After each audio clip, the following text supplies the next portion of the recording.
Hey, Restore the Fourth. I'm Dan Johnson, founder and national director of PANDA, People Against the NDAA.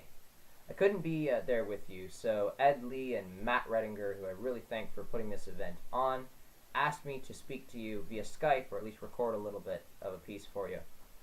And it's going to be about something you may not often hear about, you may not often know, and may not often understand. As most people head in, including myself, head into politics with a different view than this really brings out. Thomas Jefferson once said, "In matters of principle, stand like a rock. In matters of style, swim with the current." Today, we have a battle of principle versus compromise. We're dealing with the very basic principles that make up a free society. We're dealing with liberty. We're dealing with individual rights. We're dealing with freedom. We're dealing with the basic foundations of American culture. And in these basic foundations, there are sappers and miners chipping away at them, from Congress to the executive branch to the courts. There are people chipping away at the very pillars that make up our free society. But yet, the people have started to have enough. Whether it's the National Defense Authorization Act, authorizing indefinite detention without a charge and without a trial, indefinitely, or the NSA, the National Security Agency, and spying and creating a domestic surveillance state here in this country. The American people have started to say enough. Calls to Congress, letters to their representatives, showing up at town hall meetings. All of these show the angst the American people have. And that's important. Former British Prime Minister Benjamin Disraeli coined what we call the cycle of the body politic. Is it a specific cycle of how a country rises and how a country falls? This usually takes approximately 250 to 300 years. America's 250th year is 2026. But we can break that cycle for the first time here in America. Why? Two reasons. Number one, the individual liberties and the values and the foundations that make up this country give us something to go back to. The Bill of Rights gives us something to point to and say, this is something you need to recognize. This is something you were created for. In fact, in our founding document, the Declaration of Independence says life, liberty, and the pursuit of happiness. For this reason, governments were instituted among men. The purpose of our government is to protect our rights. Therefore, when our government sways from that, we still have something to look toward. We still have a foundation to look at. And secondly, the internet. For the first time, a vast tool of instantaneous communication that no matter what the information, even if the government does not want us to know, we can find out. Those two tools can save this country, can protect your family, can provide a future for the next generation. But there is a trap. Albert Einstein said it's insanity to do the same thing over and over and over again and expect different results.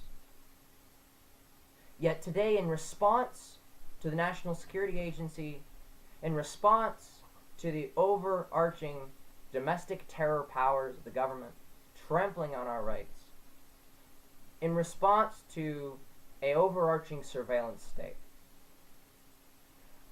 the politicians and the establishment groups are leading us down a path that every other group, every other political movement has gone down this path in other countries and sometimes here in America and failed.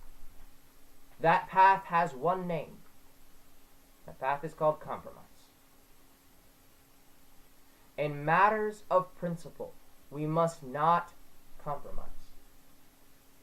You will have your representative, you'll be talking to him one day and say, you know what, you need to do something about the NSA. Whether it's a state representative, whether it's a congressman, whether it's your city councilman. You need to do something about the NSA. You need to do something about this surveillance state. And what they will say is probably no. But if they go with you, and this is where the danger lies, they will say, well, I'd love to do this, but I'd love to actually insert an ordinance into my city's charter saying we will not allow domestic spying, and if necessary, we'll use the police department to enforce that. But it's not politically feasible. Just compromise to get the bill passed. We need to get a step in the right direction. We need to get the bill passed. Well, what happens when you have a step in the right direction? You have a step to nowhere. Case in point. The Real ID Act, passed by Congress, mandated a national ID card. The people of Michigan, along with many other states, said they didn't want this. They said that we'd had enough. They went to their representatives and said, we want you to introduce a bill. The state will not participate in Real ID. Well, the representatives looked at them and said, okay, well, we don't want to participate in Real ID, but that bill will automatically fail. That bill will not do anything. So we're going to introduce a resolution for now as a step in the right direction. And then we're going to introduce a Real ID bill to stop this action. But we got to get a step in the right direction first. What happened? They passed the Anti-Real ID Act resolution. And to this day, a real bill has not been passed. And Real ID Act and Real ID could be implemented in the state of Michigan. What happened? The representatives pushed this through. They cheered it on as a victory. They asked all the groups, all the coalitions that were for them to cheer it on as a victory. And what happened? They tossed the natives a bone, and they went about business as usual.